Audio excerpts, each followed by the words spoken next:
Break के बाद आप सभी का एक बार फिर से स्वागत है।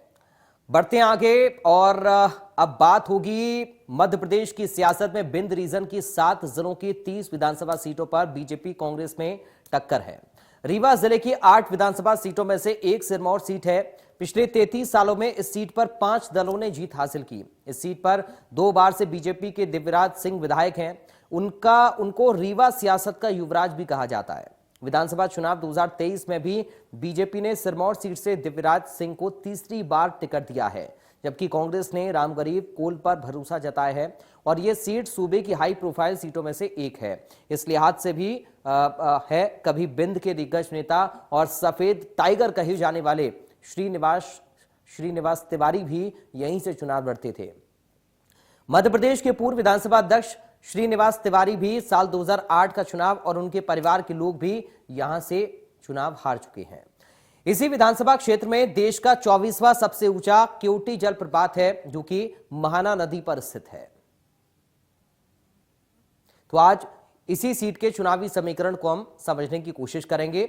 सिरमौर सीट में कितने मतदाता हैं और क्या जाति का समीकरण है, आइए ये भी आपको बता देते हैं कि सिरमौर सीट का जाति का समीकरण आखिर क्या कुछ कहता है। इस विधानसभा क्षेत्र की जनसंख्या लगभग 5,39,000 के आसपास है, जबकि वोटर्स की अगर हम बात करें तो यहां पर कुल 2,10,359 वोटर्स हैं, जिसमें पुरुष वोटर्स की संख्या 1,12,473 है, महिला वोटर्स की संख्या 97,885 है और अन्य वोटर की संख्या 1 है। सिरमौर विधानसभा क्षेत्र में सामान्य 47%, ब्राह्मण 36%, ओबीसी 20%, अनुसूचित जाति 17% और अनुसूचित जनजाति 18% हैं। यह विधानसभा क्षेत्र भी ब्राह्मण बाहुल्य क्षेत्र है। इस विधानसभा में प्रत्याशी की जीत हार का फैसला यही वर्ग करता है। तो ये भी चुनावी समीकरण जो है, जाति का समीकरण जो है, ये आपको समझने की आवश्यकता है कि आखिर सिरमौर का जो समीकरण है सीट का, वो आखिर क्या कहता है, आखिर कौन यहां पर बहुत ज्यादा प्रभावशाली है और किसका जो असर है वो वोटर्स के ऊपर पड़ता है। तो आप सिरमौर सीट के चुनावी इतिहास का विस्तृत विश्लेषण भी कर लेते हैं। विधानसभा 2023 के चुनाव में मुख्य मुकाबला बीजेपी और कांग्रेस के बीच में है। बीजेपी के दिव्यराज सिंह, कांग्रेस के रामगरीब कोल के बीच में यहां पर कांटे की टक्कर है। साल 2018 की हम बात करेंगे, यानी कि 5 साल पहले। आखिर 5 साल पहले क्या हुआ इस सीट पर, यह समझ लेते हैं। साल 2018 के चुनाव में बीजेपी के दिव्यराज सिंह विजयी रहे थे और दिव्यराज सिंह को 39% वोट मिले, जबकि उनके मुख्य प्रतिद्वंदी कांग्रेस के अरुणा तिवारी को 28% वोट मिले और वो यहां पर दूसरे स्थान पर रही। इस सीट पर बीजेपी ने कांग्रेस को 13,401 वोट से हरा दिया था। तो ये 2018 का आंकड़ा रहा, 2018 की बात रही। अब इससे ठीक 5 साल और पहले आपको लेकर चलते हैं, 2013 में। दरअसल सिरमौर सीट पर साल 2013 में भी बीजेपी प्रत्याशी दिव्यराज सिंह ने 34% वोट के साथ जीत हासिल की थी। उन्होंने कांग्रेस के डॉक्टर विवेक तिवारी को 3% वोटों के अंतर से हराया। इसका सीधा मतलब यह है कि कांग्रेस के डॉक्टर विवेक तिवारी को 30% वोट मिले थे, जबकि बीजेपी ने कांग्रेस को इस चुनाव में हराकर 5288 वोटों से जीत हासिल कर ली। अब उससे भी 5 साल पहले आपको लेकर चलते हैं, यानी कि 2008 में। साल 2008 के चुनाव की बात कर लेते हैं। इस साल बीजेपी की जगह बीएसपी, जी हां, बहुजन समाज पार्टी के प्रत्याशी राजकुमार उर्मिलिया ने चुनाव मैच यहां पर जीत लिया था। 29% वोट के साथ राजकुमार उर्मिलिया विजयी यहां पर रहे थे और कांग्रेस के कद्दावर नेता और पूर्व विधानसभा अध्यक्ष श्रीनिवास तिवारी को महज 309 वोटों से उन्होंने हरा दिया था, जबकि इस चुनाव में श्रीनिवास तिवारी को भी 29% ही वोट मिले थे। तो सोचिए, वोटिंग का जो परसेंटेज है वो एकदम बराबर रहा था, लेकिन 309 वोट से हार का सामना करना पड़ गया। तो सिरमौर सीट का सियासी इतिहास जानने के बाद अब आपको ग्राउंड जीरो पर हम लेकर चलते हैं, जहां हमारे सहयोगी विपिन तिवारी पहुंचे और उन्होंने जाना कि आखिर क्या है सिरमौर की जनता का मूड। आइए सुनते हैं। क्या नाम है आपका? रतन प्रसाद से। सिरमौर विधानसभा में क्या स्थिति है और क्या लगता है? बहुत बढ़िया। विधायक जी ने काम किया? सिरमौर में कितना विकास हुआ?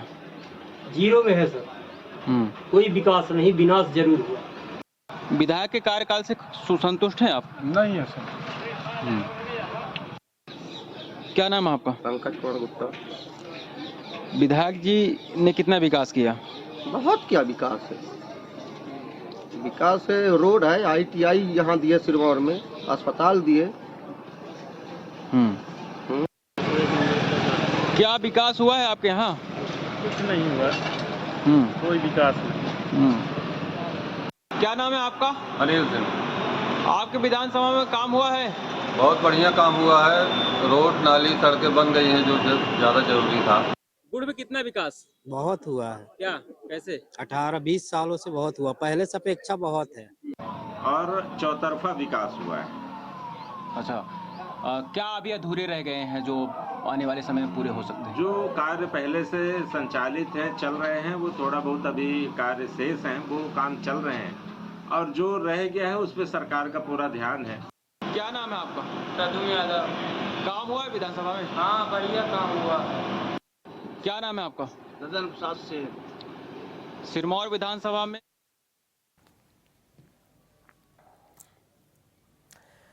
आईटीवी नेटवर्क के आंतरिक यानी कि इंटरनल सर्वे की घड़ी आ चुकी है। हमने एक बड़े सैंपल के साथ ये सर्वे कराया। रीवा जिले की 8 विधानसभा सीट में से एक सीट सिरमौर की जनता से 5 सवाल हमने किए। अब हमने लोगों से जो पहला सवाल पूछा वो क्या था, ये सवाल समझिए। क्या आप अपने क्षेत्र के विधायक के कामकाज से खुश हैं? हाँ में 62.16% लोगों ने जवाब दिया, नहीं में 36.48% लोगों ने जवाब दिया, कह नहीं सकते हैं में 1.36% लोगों ने जवाब दिया है। इस विधानसभा सीट की जनता से जो दूसरा सवाल किया था वो सवाल, क्या आप अपने क्षेत्र के विधायक को दोबारा चुनना चाहेंगे? 59.45% लोगों ने हाँ में जवाब दिया, 36.48% लोगों ने नहीं में जवाब दिया, 4.07% लोगों ने कहा कह नहीं सकते हैं।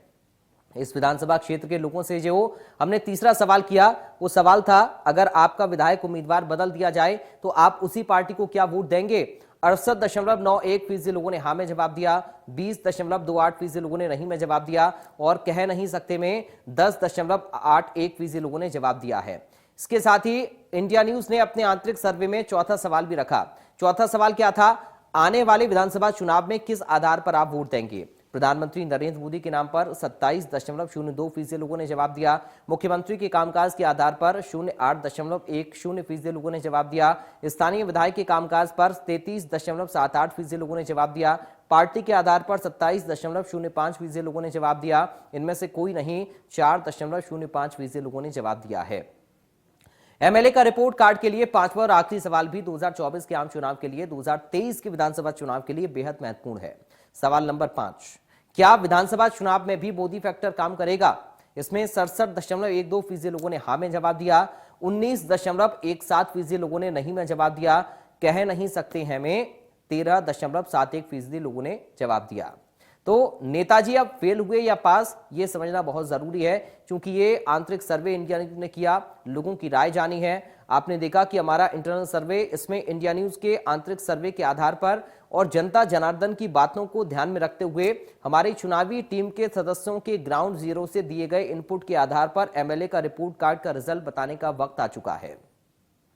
बीजेपी विधायक दिव्यराज सिंह को जनता ने एमएलए का रिपोर्ट कार्ड में 60% समर्थन देकर पास कर दिया है। जी हां, 60% समर्थन देकर जनता ने पास कर दिया है दिव्यराज सिंह को, और यह माना है कि दरअसल वो अपने काम को करने में सफल हुए हैं, इलाके की जनता के विकास के लिए वो पूरी तरह से सफल हुए हैं। इस पर 60% जनता उन्हें वोट कर रही है, समर्थन दे रही है।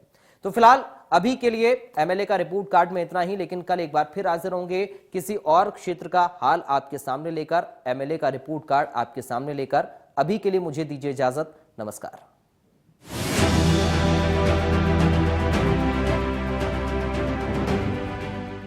कुछ महीने पहले